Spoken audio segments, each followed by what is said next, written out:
Mga kahuan, panoorin ang video na ito upang alamin ang pinaka-latest na balita tungkol sa lagay ng panahon at bagyo. Update today. Magandang umaga. Ito po ang ating update ukol dito sa bagyong Inday na may international name na Bavi ngayong araw ng Huwebes, July 9, 2026. Sa nakalipas nga na 6 na oras ay mas humina pa bilang isang typhoon category na lamang itong bagyong Inday at huling namataan ang mata nito sa layong 925 kilometers silangan ng Northern Luzon. Kahit humina po ito ay malakas pa rin naman po ito na bagyo. At kung mapapansin nga po natin, marami pa rin po yung mga naaapektuhan nitong wind field at mga rain bands nitong bagyong Inday dahil nga po malawak yung sakop ng bagyo. Yung taglay po na hangin nito ay aabot ng 175 kilometers per hour at pagbugso naman po ay aabot ng 215 kilometers per hour. Sa kasalukuyan, kumikilos po ito pa west-northwestward sa bilis na 20 kilometers per hour. Within the next hours, inaasahan po natin yung malalakas na hangin dito pa rin po sa may Northern Luzon, specifically sa may Cagayan Valley, maging sa may Cordillera Administrative Region, Ilocos Norte, maging dito po sa may Aurora and Catanduanes. Inaasahan din po natin kasabay nung mga malalakas na hangin nitong bagyong Inday ay meron din pong dalang pag-ulan itong bagyo. Aside naman po sa mga nabanggit na lugar, kung mapapansin po natin sa mga ngayong araw nga po or ngayong mga panahon na ito ay meron na din pong nakakaapekto na mga outer rain band o mga pag-ulan nitong bagyong Inday dito po sa may Bicol region and also dito sa may Eastern Visayas. So expect po natin throughout the day meron po tayong mga pag-ulan sa mga nabanggit na lugar dulot naman nitong bagyong Inday. And also patuloy pong pinapalakas at hinihila ng bagyong Inday ang habagat patungo naman sa may Palawan, Visayas, and also sa may Mindanao. So expect po tayo na makulimlim na panahon, kalat-kalat din ng mga pag-ulan, pagkulog at pagkidlat dito po sa may Mimaropa, maging sa may Western Visayas, Negros Island Region, Zamboanga Peninsula, Barm, and also sa may Lanao del Norte, Sultan Kudarat, South Cotabato, and also sa may Sarangani. Yung mga pag-ulan na ito ay maaari pa rin pong magdulot ng pagbaha at pagguho ng lupa. Ayon naman po sa ating latest forecast track and intensity, ito nga pong si Bagyong Inday ay typhoon category na lamang ngayon at kikilos po ito pa northwestward at hindi na nga po natin inaasahan na maglandfall sa anumang bahagi ng ating bansa. At habang binabaybay po nito ang North Philippine Sea ay inaasahan po natin masihina pa po ito ngunit mapapanatili pa rin ito ang kanyang typhoon strength habang papalabas na ng ating area of responsibility by Saturday. Pinaka-close approach po nito sa extreme northern Luzon ay by Friday evening or Saturday morning. At nakikita natin, maaari po itong mag-close approach o maaari din pong mag-landfall dito po sa may northern part ng Taiwan by Saturday. And then by Sunday ay mas hihina bilang isang severe tropical storm habang naglandfall na po ito sa eastern coast ng mainland China. Ngunit yun nga po, hindi lamang po ito or kung mapapansin nga po natin, malawak nga po yung apektado ng wind field nitong bagyong Inday. Maaaring hanggang, kung susukatin nga po ang diametro ng bagyo ay nasa between 1,700 kilometers po yung kanyang lawak. Kaya kung iproproject nga po natin itong yellow na circle dito po sa track ng bagyo, ay meron pa rin po tayong mga wind signals sa may northern Luzon sa susunod pa na mga araw.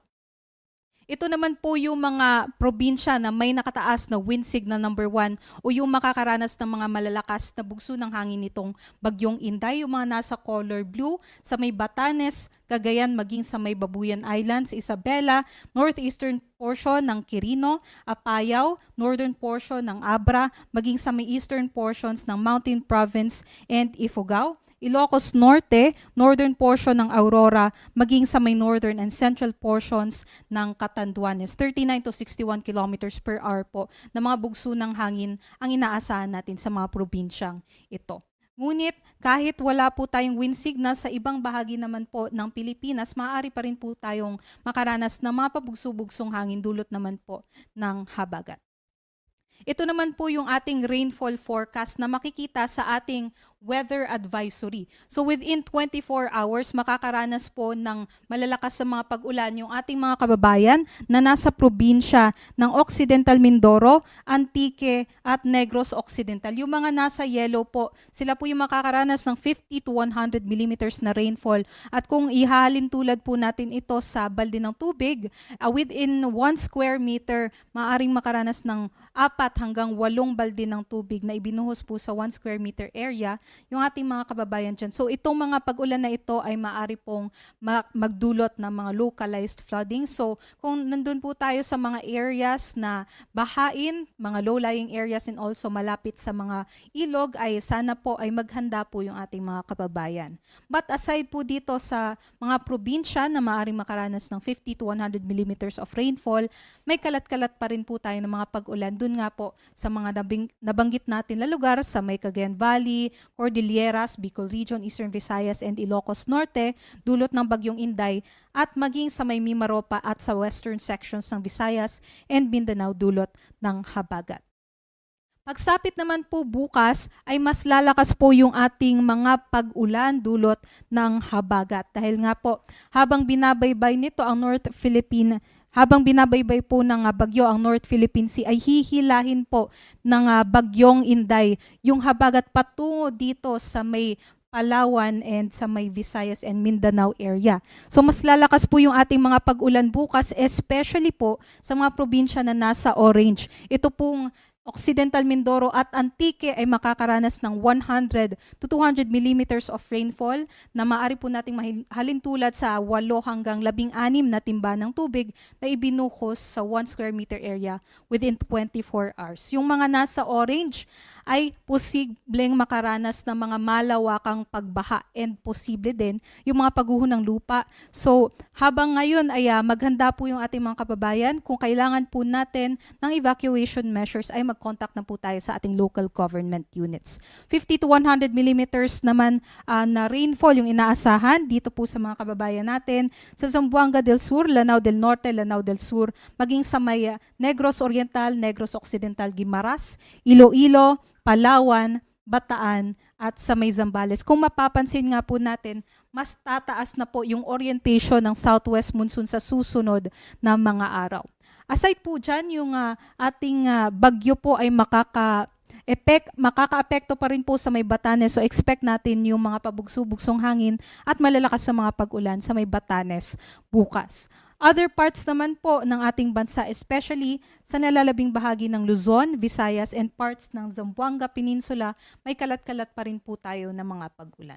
By Saturday ay mas malakas naman po yung mga pag-ulan dito pa rin sa Occidental Mindoro at Antique, 100 to 200 millimeters of rainfall po yan. At mas marami na po mga probinsya sa Luzon ang makakaranas ng mga matitinding pag-ulan din.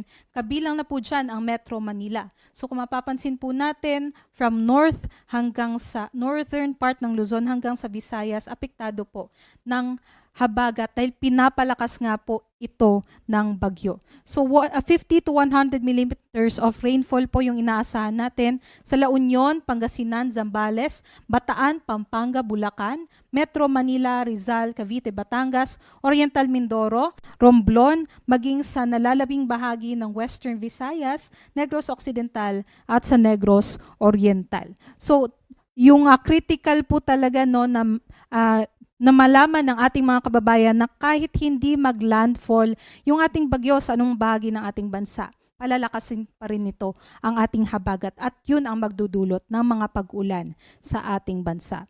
Other parts naman po ng Luzon and Visayas, meron din po tayong mga kalat-kalat na mga pag-ulan, although hindi gaano kalakas compare dito sa mga probinsya na may color yellow and orange. At kahit wala po tayo sa wind signals from ngayong araw hanggang sa Sabado, ay meron po tayong mga pabugso-bugsong hangin sa halos buong bansa dulot po ng habagat.